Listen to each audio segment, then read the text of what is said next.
Child abuse के cases Pakistan में बढ़ रहे हैं और ये केसेस फाइल भी कम होते हैं। लोग 3 वजूहात की बिना पर नहीं बोलते। नंबर 1, वो अपने बच्चे के साथ ज्यादती को बरादरी में शर्म समझते हैं और उन पर बात नहीं करते। नंबर 2, लोगों को इस बारे में मालूम नहीं होता। नंबर 3, अगर वो केसेस कर भी दे तो उनको प्रोटेक्ट कौन करेगा। पाकिस्तान में हर साल 2252 बच्चे चाइल्ड अब्यूज का शिकार होते हैं, जिनमें से काफी केसेस रजिस्टर्ड नहीं होते। पाकिस्तान में इन केसेस का तनासुब गांव और देहात में 0% है, क्योंकि लोग अपनी खानदान की इज्जत बचाने के लिए उनकी कंप्लेंट्स नहीं करते, बल्कि बात भी करना पसंद नहीं करते।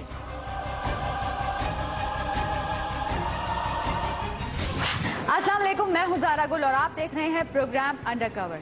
जैसे कि आपने रिपोर्ट में देखा कि पाकिस्तान में जिनसी ज्यादती के वाकयात ज्यादा हो रहे हैं और खुसूसन बच्चों के साथ जिनसी ज्यादती के वाकयात में ज्यादा इजाफा हो रहा है। शायद ये मुल्जिमानों के लिए आसान हदफ होते हैं कि वो नकली सर्टिफिकेट दिखाकर ऐसे केसेस से बरी हो जाते हैं, क्योंकि वो मिली भगत के जरिए मेडिकल रिपोर्ट को तब्दील करवाकर ऐसे केसेस से बरी हो जाते हैं। अंडरकवर की टीम को किसी रेफरेंस के थ्रू कांटेक्ट किया गया कि मुदस्सिर नामी बच्चा जिसके साथ ज्यादती हुई है और मुदस्सिर का बाप अपने बच्चे को इंसाफ दिलाना चाहता है। उस बाप पर क्या गुजरती होगी जिसके बच्चे को झाड़ियों में तड़पता हुआ फेंक दिया गया हो, वो भी नीम मुर्दा हालत में। जिसको अल्लाह बचाए उसको कोई नहीं मार सकता। हम सिर्फ ये चाहते थे कि अगर किसी को हमारी मदद से इंसाफ मिल जाए तो हम अपने खुदा के सामने सुरखरू होंगे, मगर फैसला जमील से मिलने के बाद करना था। तो जमील अपनी दरख्वास्त और एफआईआर की कॉपी लेकर सीएनबीसी के दफ्तर अंडरकवर की टीम से मिलने आया। मसला ये हुआ, क्या नाम, बच्चे को उठा के ले जाने के बाद हमने उस बच्चे को ढूंढने के बाद मिला तो उसको झाड़ियों में पाया गया हमारे को। लेकिन वो मोहल्ले वालों ने बताया ये लड़का लेके गया इसको, उसको पकड़ के मारा पीटा। उसके बाद हमें इसने बताया उस फलानी जगह मैंने मार के फेंक दिया बच्चे को। हम वहाँ पहुँचे तो बच्चा जी हाँ जी खुद इकरार किया कि मैंने बच्चे को मार के फेंका। जमील की बात सुनने के बाद हमारी टीम ने यही फैसला किया कि जमील सच बोल रहा है और वाकई ये इंसाफ का तलबगार है। अब बात ये थी कि इन्वेस्टिगेशन ऑफिसर से मिलना था जो इस केस की इन्वेस्टिगेशन कर रहा था। तो हमने अपने नुमाइंदे को आईओ के पास मिलने के लिए भेजा और वहाँ से इन्वेस्टिगेशन पेपर्स लाने के लिए भी कहा।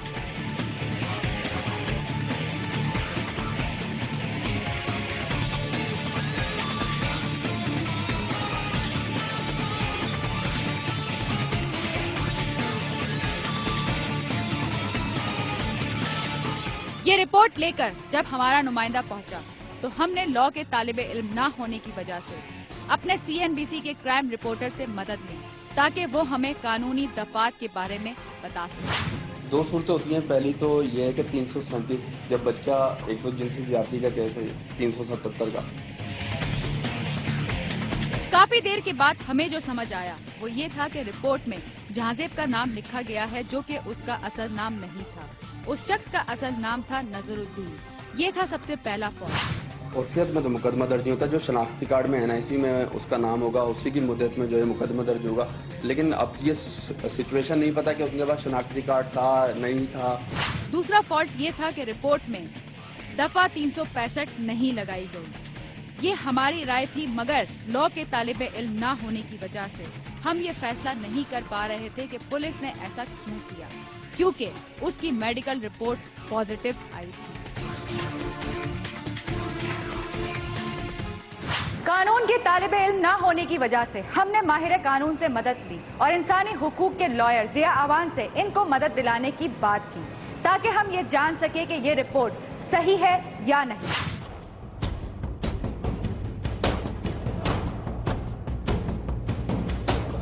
मुझे आपसे ये पूछना है कि चाइल्ड अब्यूजिंग की जो सज़ा होती है उस पर कौन कौन सी दफ़ाएं लगती है?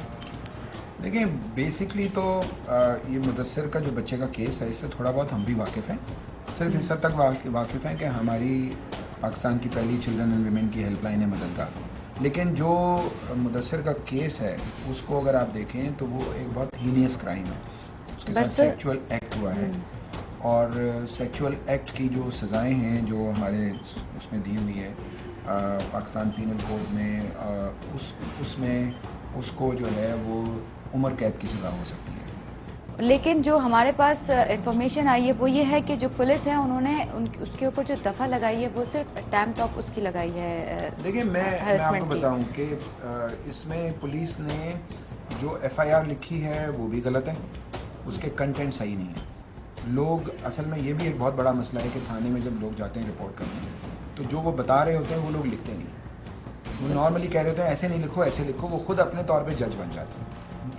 ये भी एक बहुत बड़ी ख़राबी है। और इस केस में भी ऐसा हुआ है कि जो एफआईआर पढ़ें तो एफआईआर से ये लग रहा है कि ये अटेम्प्ट हुआ है खाली, उसके साथ एक्ट नहीं हुआ। लेकिन अगर आप मेडिको लीगल जो कि एक्सपर्ट्स होते हैं मेडिको लीगल के, उन्होंने जो ओपिनियन अपना दिया है बच्चे को एग्जामिन करने के बाद, आप ये देखें कि एग्जामिन करने के बाद वो ये उनका ओपिनियन एक बहुत क्लियर कट ओपिनियन है कि इसके साथ सोडोमी का एक्ट हुआ है। और जो आपने बात की वो बहुत इम्पॉर्टेंट बात है कि वो जब बच्चे को कोई उठा के ले जाए, उसको किडनैप करके ले जाए, तो किडनैपिंग की सेक्शन उसमें लगनी चाहिए, जो कि नहीं लगी हुई है। बिल्कुल 365 की जो वो है सेक्शन वो लगनी चाहिए थी, वो नहीं लगी है, उसको ज़रूर लगना चाहिए। इसके अलावा अगर उसने उस बच्चे को मार के फेंक दिया था अपनी तरफ से और वो ज़ख्मी था या मारने का, तो अटेम्प्ट टू मर्डर का केस भी उसको होना चाहिए था। अभी पुलिस के पास एक लास्ट मोमेंट मौजूद है, वो है चालान। अगर इसका चालान सबमिट नहीं हुआ है आज तक तो हम मददगार हेल्पलाइन जो है ना उस आईओ से कांटेक्ट करेंगे इंशाल्लाह। हम कल या आज उसे कांटेक्ट करेंगे, उससे बात करेंगे कि वो उसका प्रॉपर नाम दे ताकि वो क्लैरिटी हो जाए और मुलजिम को कोई बेनिफिट ना मिल सके। जिया साहब से मालूमात और बात करने के बाद ये पता चला कि पुलिस ने वो आर्टिकल नहीं लगाए थे और मुलजिम को एस्केप कर दिया था। अब जाना था जमील के घर और मिलना था मुदस्सिर से, तो हमारी मंजिल थी सेक्टर 7C सुरजानी टाउन।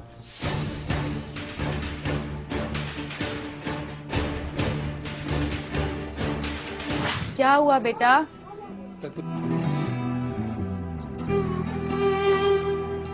तो उसके हाथ भी बंधे हुए थे, गर्दन पे रस्सी थी और उसके पैरों पे भी रस्सी थी।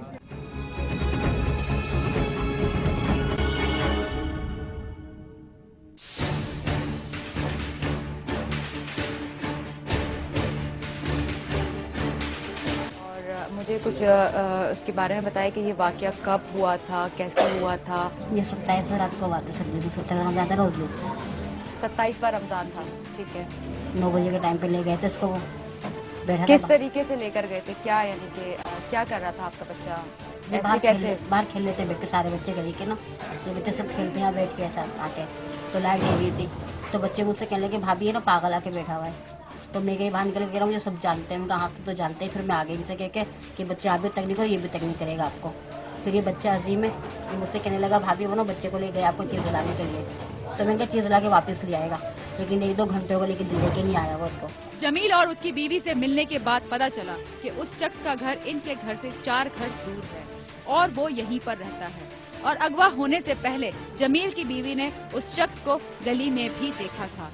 और ये जो जिसने बच्चे को उठाया था वो यहीं का अहले मोहल्ला है, यहीं पर रिहायशी पजीर है वो। पीछे बराबर में 3 घर छोड़ के चौथा घर है इसका। अच्छा, तो यानी कि इससे पहले कभी इस तरह के वाकयात हुए हैं? कभी 2 वाकया जिंदा मौजूदा गवाह हैं अभी जो जिनके साथ कर चुका है, एक बच्ची है एक लड़का पीछे, उसका पूरा जिस्म। तो आप लोगों को इस बारे में पहले से पता था कि ये आदमी इस तरीके का है? ये जो हमने अपने बच्चे के बारे में मालूमात करा तो उसके बाद खबर मिली थी कि फलानी जगह भी 5 नंबर पे इसने काम किया है और वहाँ से इन्होंने घर रात को खाली करके भागे थे वहाँ से भी। अच्छा, आप बच्चे को जब लेकर आए तो उसके बाद आपने पहला कदम क्या उठाया, क्या किया आपने? मैंने बच्चा जब उठाया था, बच्चा जो मैं रस्सियाँ खोली थी उसके बाद ही बच्चा जो बिल्कुल लेट गया था, जब मरने के मैयत में मिला था मेरे को। उसके बाद हम मोटरसाइकिल पे लेकर अस्पताल आए तो बच्चे ने थोड़ा सिर लाया था कि साथ है बाकी इसके अंदर।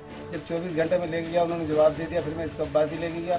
अब्बासी जाने के बाद डॉक्टर कोई बात नहीं समझ रहे, फिर सर्जन थाने से एफआईआर कटवा के वहाँ मौजूदा गए, फिर उन्होंने जाके कोई ड्रिप वगैरह को दवाई लगाई थी, सारी रात वहाँ हम लेके बैठे रहे। तो यानी कि वो इतना यानी सबको यानी कि ये मालूम है कि वो शख्स पागल है? नहीं, पागल कहने का पागल है, नहीं तो किसी का पागल नहीं है। शादीशुदा है, बच्चा होने वाला है, हर चीज़ का उसे पता है, हर चीज़ का मालूमात है, बहन की पहचान है, मामू खाला चाचा तायों की पहचान है।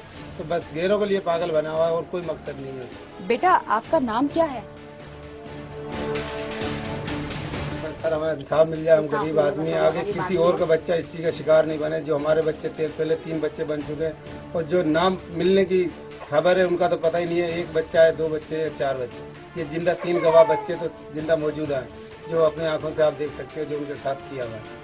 मुझे ये बताएं कि पुलिस ने इसके बाद FIR काटने के बाद क्या एक्शन लिया है? उन्होंने उसके बाद कोई एक्शन नहीं लिया। उन्होंने यहाँ से लेके गए अदालत में, भाई रिमांड लेने के लिए हम लोग गए थे वहाँ से। हमारे जो इंचार्ज था उसने रिमांड के बारे में बोला ही नहीं था, वो डायरेक्ट जेल भेज दिया था। क्या हुआ बेटा? तकलीफ होती है इसके जब कहना।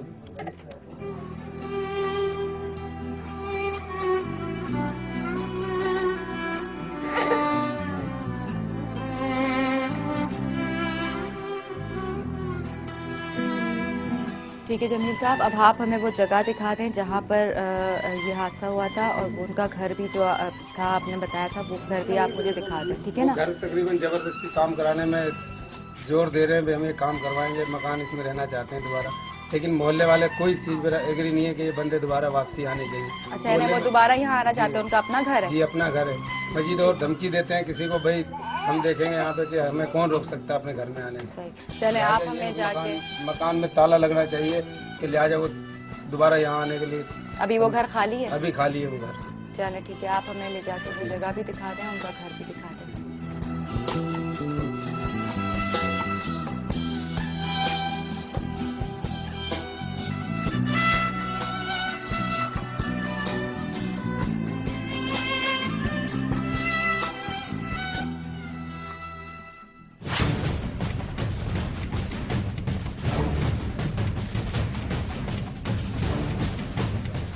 कब से रह रहे थे वो इस घर में? घर में 4-5 महीने से रह रहे थे। 4-5 महीने से रह रहे थे। उनका अपना घर है ये? जी अपना घर है। काम हो रहा है घर के अंदर? काम हो रहा था उस टाइम, वो नीचे रहते थे पर काम हो रहा था। अच्छा, कल भी आए थे वो काम करने के लिए। अच्छा, यानी काम कंटिन्यूसली इस घर में जारी है, लेकिन वो लोग यहाँ से जा चुके हैं। जबरदस्ती काम कर रहे हैं। धमकी अलग देकर जा रहे हैं। धमकी अलग देकर जा रहे रोक हैं। नहीं सकता है, हम काम भी करेंगे और इधर रहेंगे भी। आप कहाँ रहते हैं? तो इस घर में जो रहते थे शख्स, जी जी, उनके बारे में आप क्या जानते हैं? ये लोग पहले भी क्रिमिनल थे, 5 नंबर पे भी रहते थे, वहाँ से भी ऐसी हरकतें करके भागे थे। तो जब आप लोगों को पता चला तो आप लोगों ने क्या किया? अहले मोहल्ले ने इनको मारा और मार के यहाँ से घर खाली करने का कह दिया। ये तो वो खुद भी कहते हैं कि ये पागल है, मगर इस बात में मैं एग्री नहीं करूंगी कि वो पागल नहीं हो।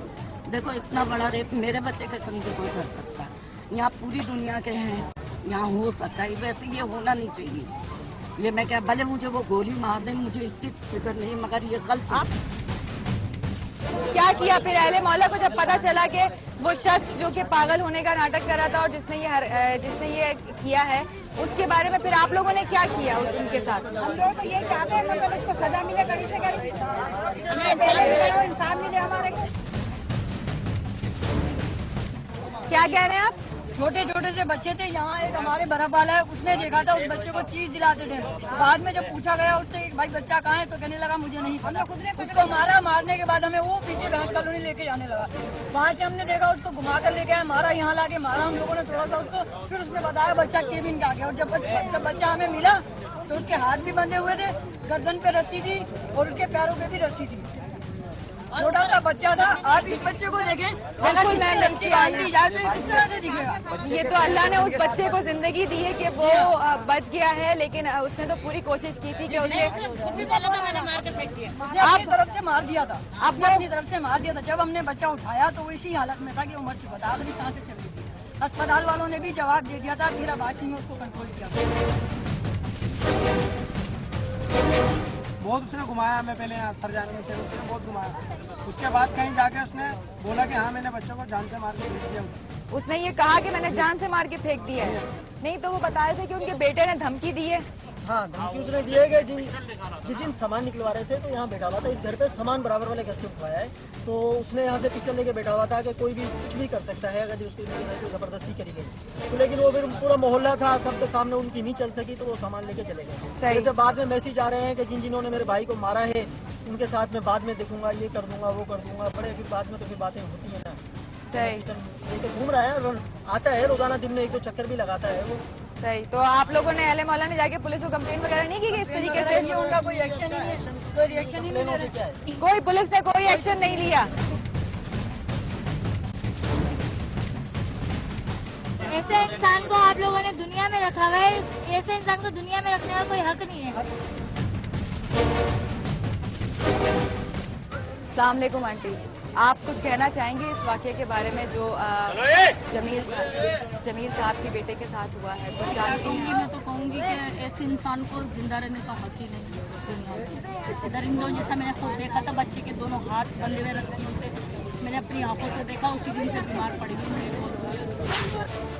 मुझे इस वक्त अफसोस भी है और एक खुशी इस बात की है कि यहाँ पर वैसे तो जब किसी के घर में इस तरह के हादसे होते हैं तो सब लोग पीछे हट जाते हैं और कोई किसी को नहीं पूछता, लेकिन यहाँ पर इनका एका देखकर मुझे खुशी है इस बात की कि यहाँ पर सब एक होकर जमील साहब की मदद कर रहे हैं और उस बंदे को उनका जो जुर्म है उसके अंजाम तक पहुंचाना चाहते हैं और पूरी कोशिश है कि वो बंदा अपने अंजाम तक पहुंचे, जो उसने किया है उसको उसकी सजा मिले और सब उसके साथ है, जमील साहब के साथ है, उस बच्चे के हक में है। मुझे ये देखकर बहुत खुशी है और मैं अहले मोहल्ला से सबसे ये कहना चाहूंगी कि आप लोग जितना हो सके अपने घरों की, अपने बच्चों की हिफाजत करें और प्लीज ऐसा नहीं है कि अगर बच्चे बाहर खेल रहे हैं तो आप लोग उनको उनके हाल पे छोड़ दें, आप उन पर नजर रखें कहीं खुदा ना खास्ता फिर कोई इस तरह के वाकयात सामने ना आए।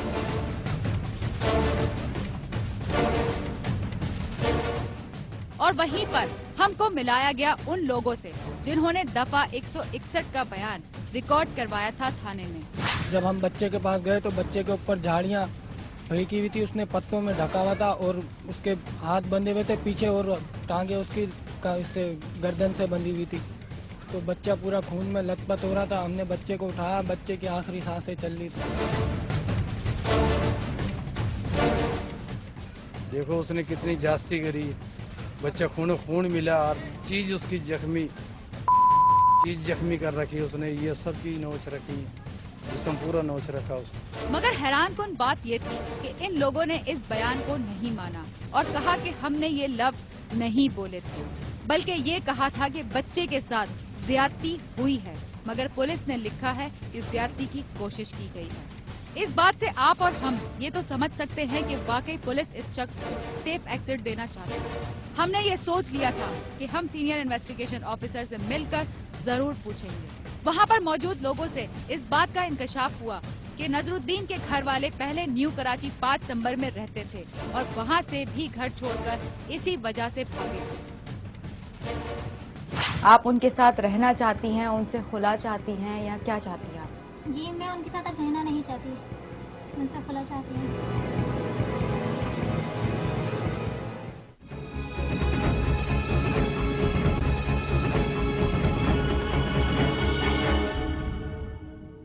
अहले मोहल्ला और जमील के घर वालों से बात करने के बाद हमें बहुत सी मालूमात हासिल हुई और ये भी पता चला कि नजरुद्दीन उर्फ जांजेब का ये पहला वाकया नहीं है, वो इससे पहले भी इस तरह के कई जराइम कर चुका है।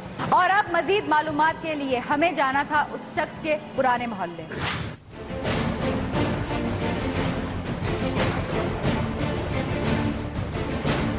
इसलिए ये बच्चा ले गया अंदर, ले जाके बिरयानी लेने जा रहे थे सारे बच्चे, और वो बच्ची दरवाजे से बाहर निकली, उसको पकड़ के अंदर ले गया, उसके मुंह में कपड़ा खींच दिया और वो तो बच्चों ने देख लिया, पता नहीं क्या हरकत कर पाई। पुलिस वाले कोई कुछ नहीं करता यहाँ, तो पुलिस वाले भी अगर कोई भी काम हो तो वहाँ तो पैसा चाहिए उनके लिए। तो इमरान नामी शख्स ने हमें बताया कि नजरुद्दीन वल्द फखरुद्दीन उर्फ जांजेब ने दूसरी शादी की थी और उसकी पहली बीवी भाग गई है इन्हीं हरकतों की वजह से, और अब हमें मिलना था उसकी दूसरी बीवी से जो अपने घर चली गई थी। हमने उस जगह का तयन कर लिया है और अब हम जा रहे हैं उस मुल्जिम की बीवी से बात करने। जी अस्सलाम वालेकुम। जी आपका नाम? इरम। इरम। अच्छा, आपके शौहर का नाम क्या है? नजरुद्दीन। नजरुद्दीन। अच्छा इरम, आपको पता है कि आपके शौहर ने क्या किया है? जी पता है, साथ में मैं भी मौजूद थी। आप वहीं पर मौजूद थी? क्या पता चला था आपको? जी मैं उस वक्त हॉस्पिटल गई हुई थी चेकअप के लिए अपनी सास और अपनी नंद के साथ। घर जाके क्या पता चला? घर जाके बहुत सारे आदमी थे वहाँ पे, वो एकदम से उन्होंने धावा बोला है कि हमारे बच्चे इसने इस तरह की हरकत करी है, हमारा बच्चा ला दो, हमारा बच्चा दो। तो उन्हें बच्चा मिला, उसके बाद वो उनको पुलिस ले गई। वो ज़्यादातर अक्सर बच्चों को लेकर आते थे और ज़्यादातर जब लेकर जब मेरे अयाम के दिन हुआ करते थे। और इस बात का लिए उनके फैमिली मेम्बर्स को भी था और फैमिली उनकी मम्मी अब्बू सबको था। अच्छा, अब आप मुझे ये बताएं कि आप क्या चाहती हैं? आप उनके साथ रहना चाहती हैं, उनसे खुला चाहती हैं या क्या चाहती हैं आप? जी मैं उनके साथ अब रहना नहीं चाहती, उनसे खुला चाहती हूँ। आप उनसे खुला चाहती हैं? कि आप अपनी बेटी के हक में फैसला चाहती हैं क्योंकि अब आपकी बेटी के साथ नाइंसाफी हुई है, लेकिन उस बच्चे के बारे में आप क्या कहेगी कि जिसके साथ इतना बड़ा हादसा हुआ है? उस बच्चे की उम्र सिर्फ 4 साल है और उस 4 साल की उम्र में उस बच्चे के साथ इतना बड़ा हादसा हो चुका है। वो बच्चा, उसे अल्लाह ने जिंदगी दी है, वरना उस जो हाल उसका किया था वो इस काबिल नहीं था बच्चा। अब आप इंसानियत के नाते अपने दामाद के बारे में बताएं कि क्या करना चाहिए ऐसे शख्स के साथ? मैंने जमीन भाई को बोला था ये बाहर नहीं निकलना चाहिए, आपने जिंदा क्यों छोड़ा, उसको मार देना चाहिए था। हम आपसे जल्द राब्ता करने की कोशिश करेंगे और कोशिश करेंगे कि आपकी जितनी मदद हम कर सकते हैं हम जरूर करें।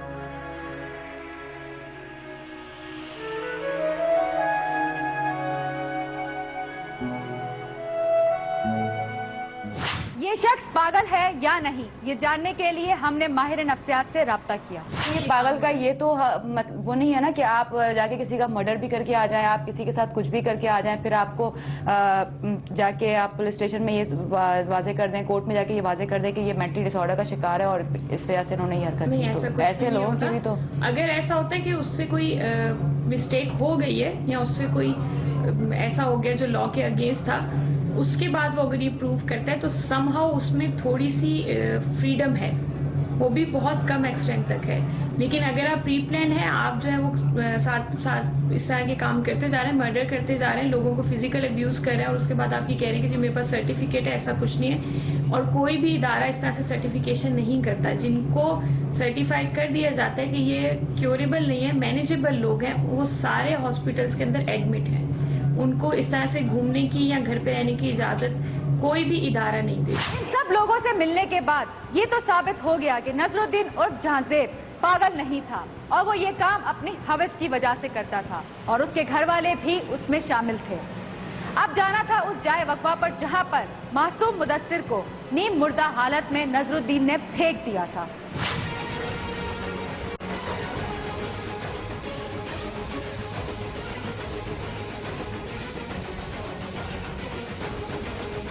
अंडरकवर की टीम उस जगह पर पहुंची जहां पर मुदस्सिर को हाथ पांव बांधकर फेंक दिया गया था। मेन जगह जहाँ से फेंका हुआ था, ये लकड़ियाँ थी, पत्ते वगैरह ऊपर डाले हुए थे, सब उसके ऊपर डाल दिए थे। यानी कि पूरा उन्होंने तो अपनी तरफ से पूरी कोशिश की थी कि बच्चा जिंदा ना रहे। आप देख सकते हैं कि ये वो जगह है, उस वक्त जगह पर हम आ चुके हैं जहाँ पर ये कोशिश की गई थी कि बच्चे को जिंदा ना छोड़ा जाए। उसे यहाँ पर जमील ने हमें बताया कि उसका बच्चा उन्हें किन हालात में मिला और उसका सारा वाकया और हालात क्या थे। और रात का वक्त भी था जब आप लोगों ने बच्चे को, तकरीबन 12-1 बजे का टाइम था, 12-1 दरमियान का टाइम था। ये रात लाइट गई हुई थी। ये तो अच्छी बात है कि आप लोग सारे अहले मौला ने मिलकर आप लोगों ने सबने इस चीज पर एक्शन लिया, वरना अगर नहीं पता चलता तो फिर क्या होता? बच्चा मर चुका होता, उसका कोई सबूत ही खत्म हो जाता, उसके बाद क्या होता? आप लोग सब साथ थे उस दिन?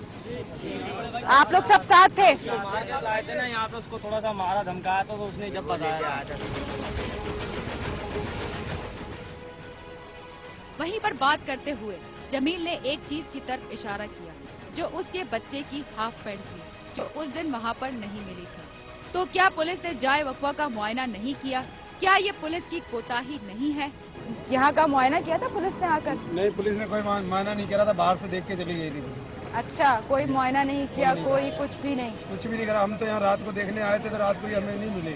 अभी दिन है तो इस वजह से नजर भी आ गई। अगर पुलिस दिन में आती तो लाजमी नजर आ जाती पुलिस। हमने अपना फर्ज समझकर उस जगह पर अपनी टीम के 2 अफराद को खड़ा करवाया और थाने की तरफ चले गए ताकि आईओ को लेकर उस एविडेंस को सील करवाया जाए।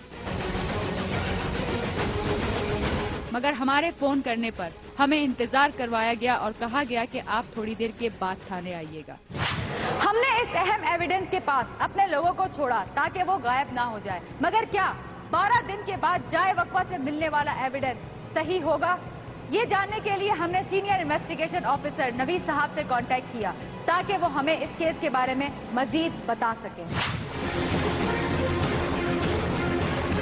जी सर, मैं आपसे मुदस्सिर के केस में बात करने के लिए आई हूँ। मुदस्सिर का केस जो कि 8 तारीख को फाइल किया गया था, जिसके ये फाइल आपके तरफ से हमें मिली थी, तो आप मुझे कुछ इस केस के बारे में ब्रीफ देंगे आपकी तरफ से? ये मुद्दई आए थे, ये बच्चे के साथ ज्यादती हुई थी और मुस्लिम भी उन्होंने खुद ही अरेस्ट कर लिया था, पकड़ लिया था और यहाँ थाने में पेश किया था। तो इसके बाद उन्होंने एक एफआईआर दर्ज कराई मुस्लिम के खिलाफ, जो आपके हाथ में ये था।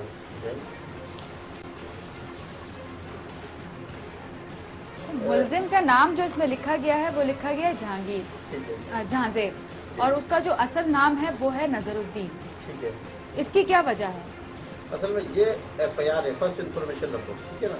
जब मुद्दई आता है हमारे पास तो उसको दायरे बात मुस्लिम का नाम, वलियत और घर का एड्रेस तो मालूम होता नहीं, अननोन पर्सन होता है, किसी को उर्फियत पता होती है। जब हमने उस शख्स के नाम के बारे में इनसे पूछा तो इन्होंने फरमाया कि अभी इन्वेस्टिगेशन चल रही है। Sir, according to the rules अगर कोई भी ऐसा मुलजिम आपके पास आता है तो उसे एटलीस्ट 14 दिन का तो जिस्मानी रिमांड पे रखा जाता है ना उसे, इसे फौरन जेल कस्टडी क्यों कर दी गई? असल में उसकी जो कंडीशन थी ना, जो पब्लिक ने उसको पकड़ा है तो उसको मारपीट इतनी शदीद की कि उसमें मजीद कोई जगह थी नहीं जहाँ उसके गुमड़े ना हो और निशानात ना हो उसको। तो बहरहाल वो जज साहब की मर्जी है, हमने तो रिक्वेस्ट की थी। फिर भी एक बात करने के लिए, इन्वेस्टिगेशन के लिए, उसके लिए तो रखा जाता है ना, आप फौरन ही उसे जेल भेज दिया गया है। 15 दिन गुजरने के बाद भी रिपोर्ट पर कहीं नहीं लिखा हुआ कि उस शख्स का असली नाम नजरुद्दीन है। तो पुलिस ने अपनी इन्वेस्टिगेशन क्या की जो अब तक उसका नाम तक पता नहीं कर सके? सर, आपने दफाएं लगाई हैं 377, 511 और 337 आपने दफाएं लगाई हैं, जो कि इस पर असल जो दफाएं लगनी चाहिए उसमें अटेम्प्ट ऑफ आपने लगाया है कि कोशिश की गई है, जबकि कोशिश नहीं की गई है, वो बाकायदा एक्ट किया गया है, उसके साथ वो चीज हुई है। तो आपने कोशिश करने की क्यों दफा लगाई है? देखिए, ये अभी तक लिखा क्यों है कोशिश ये की अभी गई? तक जो बात कर रही है ना, ये एफआईआर के हिसाब से बात कर रही है। एफआईआर कि मेडिकल रिपोर्ट के उससे प्रूफ हो चुका है, पॉजिटिव आई है हमारे पास, और हम मेडिकल रिपोर्ट को देख के ही इसमें तरमीम करेंगे। इसमें 365 भी ऐड होगी अगवा की, क्योंकि हमारे पास 2 विटनेस भी हैं जिन्होंने देखा है कि फलां के साथ ये बच्चा जा रहा था। अब हम एसआईओ को लेकर उस जाए वकवा पर पहुंचे जहां पर इनकी टीम और हमारी टीम के नुमाइंदे मौजूद थे।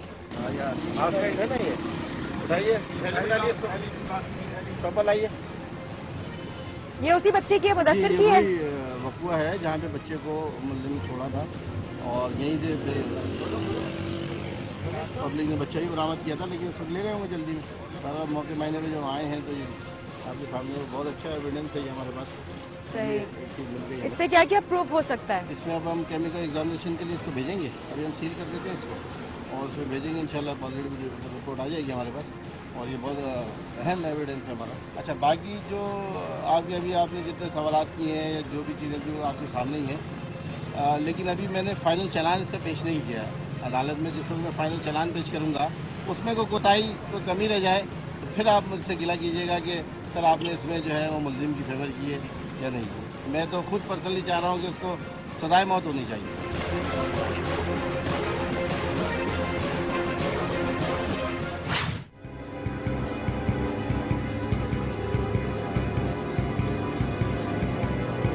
शर्म नहीं आई आपको ये काम करते हुए?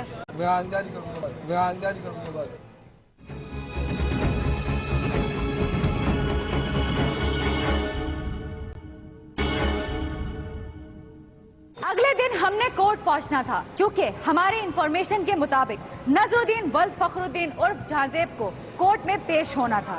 अब सिर्फ एक ही दुआ थी कि हम इस दरिंदे सिफत इंसान से मिल सकें और उससे पूछ सकें कि उसने ऐसा क्यों किया, क्या उसे कोई खुदा का खौफ नहीं आया।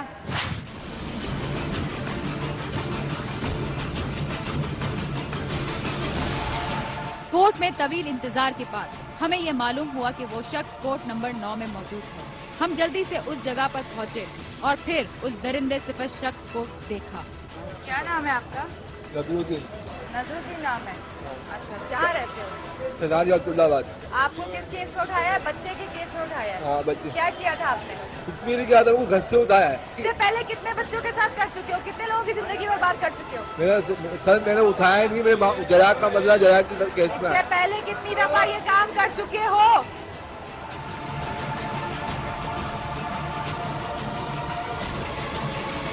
क्या काम करते हो?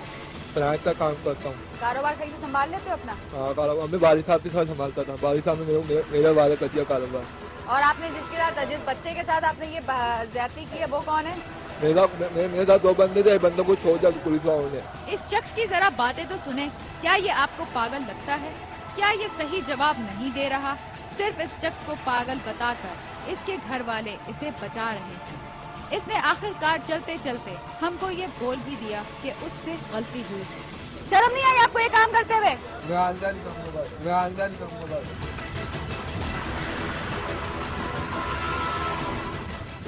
हमने इस मामले में मुफ्ती नईम से रुजू किया ताकि हम जान सके कि वो इस बारे में क्या कहते हैं। ये बात बिल्कुल वाज़ेह होनी चाहिए कि कुरान पाक में वाज़ेह तौर पर आया है कि एक कौम थी जिसका नाम है कौम लूत। वो औरतों को छोड़कर मर्दों के साथ बदकारी किया करते थे। तो अल्लाह ताला ने उस पूरी कौम को, कौम लूत को अजाब नाजिल किया कि पूरी कौम को आसमान पर उठा कर ले गए और नीचे फेंक दिया। सारी कौम तबाह हो गई इस अमल की वजह से। एक मासूम बच्चा जिसकी उम्र 3 साल हो तो उस मासूम बच्चे के साथ ये ज्यादती करना, तो शरीयत इस्लामिया ये कहती है कि ऐसा आदमी जो मासूम बच्चों के साथ ये ज्यादती करे, ये आदमी वाजिबुल कत्ल है।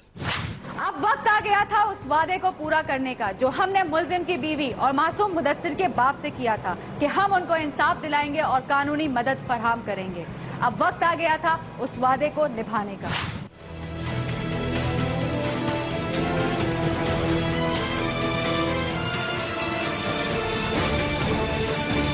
जैसे कि आप देख सकते हैं कि इस वक्त हम मददगार हेल्पलाइन के ऑफिस पहुंच चुके हैं, जो एक ऐसा इदारा है जो बच्चों और औरतों पर तशद्दुद जो उनके मामलात पर काम करता है। जैसे कि हमने वादा किया था उस फैमिली से, जो कि मुदस्सिर जो बच्चा है उसके वालिद जमील वो हमारे साथ आ चुके हैं, और वो मुल्जिम जो नजरुद्दीन उसकी अहलिया और उसकी वालदा भी हमारे साथ आ चुकी हैं। उनको हमने वादा किया था कि हम उन्हें इंसाफ दिलाने की पूरी कोशिश करेंगे। वो काम जो वो खुद नहीं कर सकती, उन्होंने खुला की दरख्वास्त की थी जो हम यहाँ पर उनको लेकर आए हैं। बाकी अब देखना यह है कि मददगार हेल्पलाइन वाले उनके साथ क्या करते हैं, किस तरीके से उनकी मदद करते हैं। कानूनी प्रोसीजर्स जो भी है वो यहाँ से तय किए जाएंगे। बाकी हम अपनी तरफ से पूरी कोशिश करेंगे कोई भी कोताही ना हो।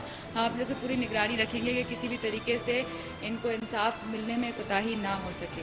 अब आगे जाके हम अंदर जाएंगे और जाकर वहाँ उनसे बात करेंगे कि उनके साथ अब आगे क्या किया जाएगा।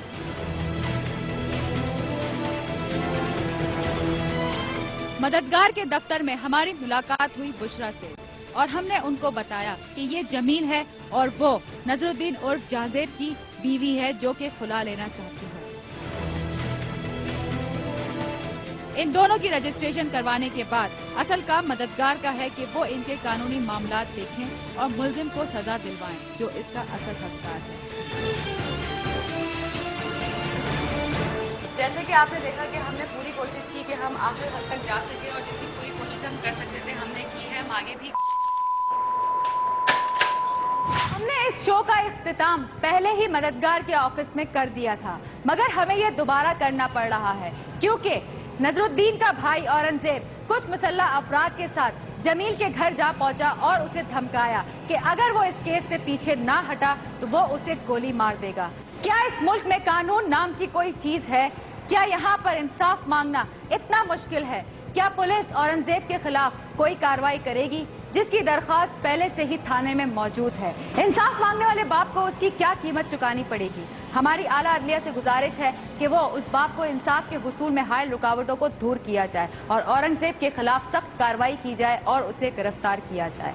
हमने अपना फर्ज पूरा किया, अब आपकी बारी है। अगर आप अपने इर्द गिर्द कोई भी गैर अखलाकी गैर कानूनी काम जारी देखें तो अंडरकवर CNBC पाकिस्तान के फेसबुक पेज पर हमसे राब्ता करें। तब तक के लिए अपनी मेजबान ज़ारा गुल और अंडरकवर की टीम को इजाजत दीजिए। अल्लाह हाफिज।